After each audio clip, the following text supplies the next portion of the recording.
Every currency on Earth, whether dollars, euros, rupees, or yuan, seems unique on the surface, yet they are all quietly controlled by a deeper mechanism most people never notice. Behind every digital balance or note in your hand, an invisible structure shapes the value of your currency without your permission or awareness. This structure is older than modern banking, more powerful than any government, and more hidden than the money it manufactures and destroys. Most people assume currency is just paper or digital symbols backed by government promise, but the truth goes far beyond anything taught in school. Every currency you use relies on an underlying system you were never shown, never educated about, and never asked to approve. To understand this hidden structure, we need to travel far back into history, long before banks, interest rates, or financial markets existed. Because the story of money is not simply about value or trade. It is the story of who controls society's rules and who shapes reality. Empires fought for land, resources, and armies. But a select few merchants and rulers discovered a deeper power: control the definition of value itself. Thousands of years ago in ancient Mesopotamia, money wasn't metal or coins. It was clay tablets recording debt between farmers, rulers, and merchants. These tablets held no inherent wealth. They stored promises and obligations that anchored early economies. This reveals the first secret of the hidden system. Money is not real.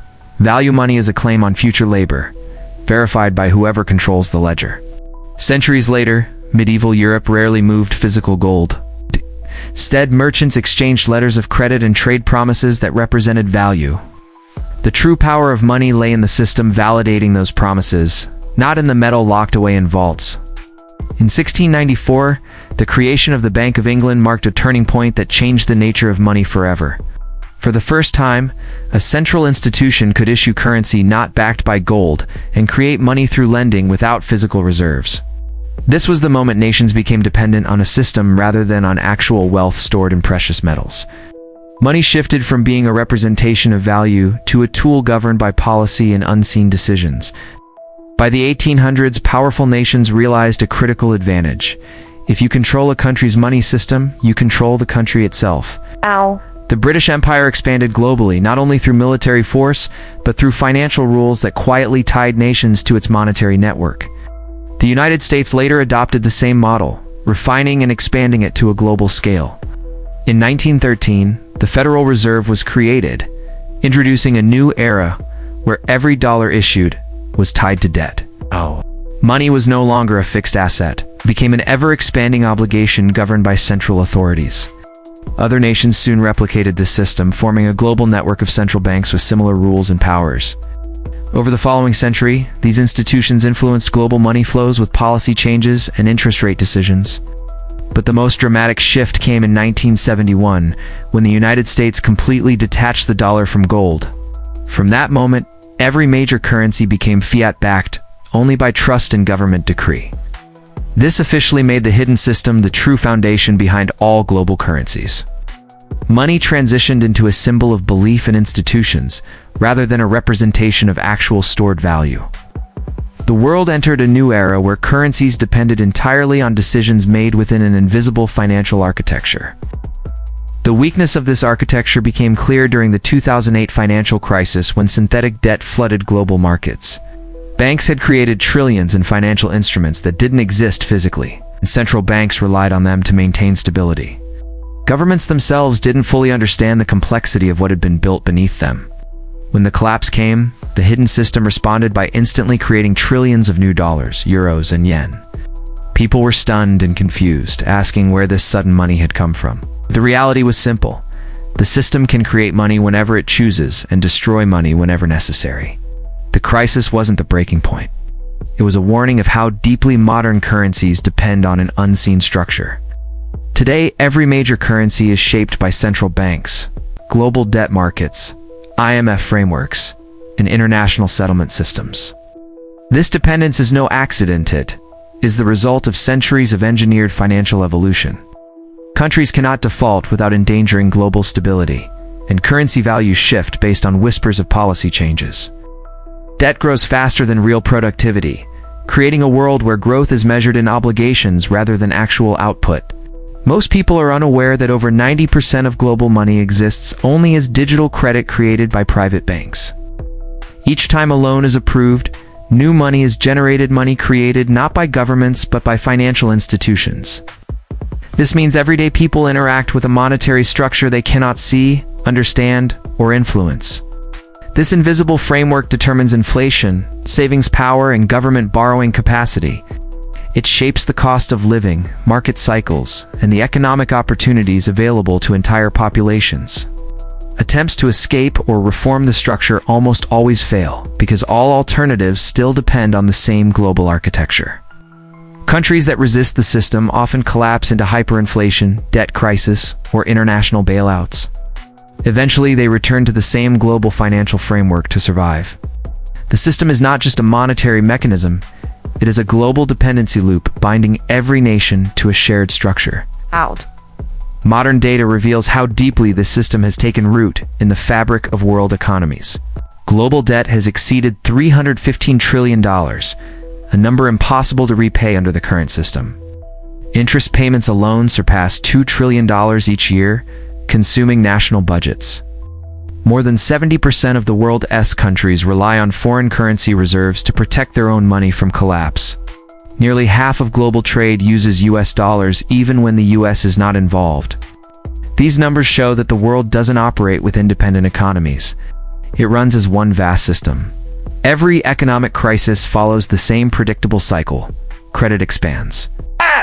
Dependency deepens, markets collapse, and central banks intervene.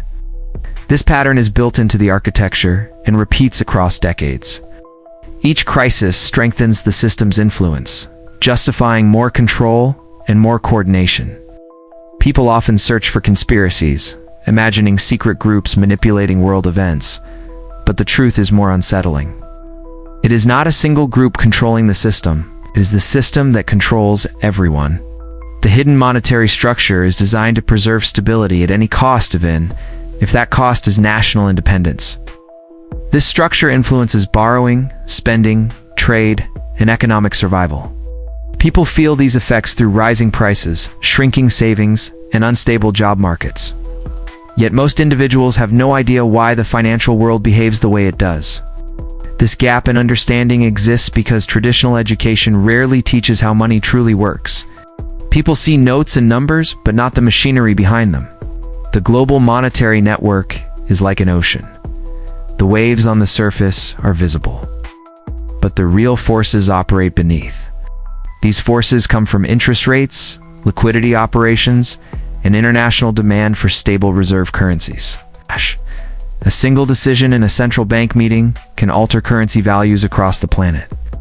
This influence comes not from wealth, but from authority over the concept of value itself. And that concept changes based on what the system needs to maintain order.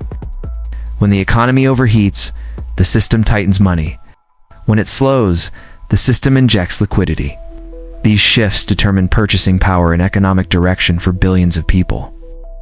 Governments themselves can't fully control their own currencies because they rely on global markets for stability. The system acts as a referee, ensuring that all nations operate within financial rules they did not create. Some praise this for preventing chaos. Others criticize it for trapping nations in endless debt. Regardless of opinion, its influence is unavoidable. Every bailout, recession, and recovery strengthens the system's hold. Attempts to replace it, including digital currencies, still depend on the same global liquidity flows. Even decentralized systems need the old structure to survive. This reveals why the world cannot escape the architecture it built. The system's power lies in complexity rather than secrecy. People misunderstand money because they see only the surface, not the underlying currents. Notes, cards, and apps represent only a thin layer of the deeper structure. The true operations of money exist in invisible layers controlled by institutions and interbank networks. Every country, strong or weak, must abide by the hidden structure to function globally. Every currency, stable or unstable, relies on the same foundation for survival.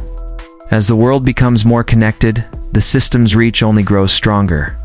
With rising global debt and expanding financial complexity, dependence tightens further, The next financial crisis will not destroy the system, will make it more essential.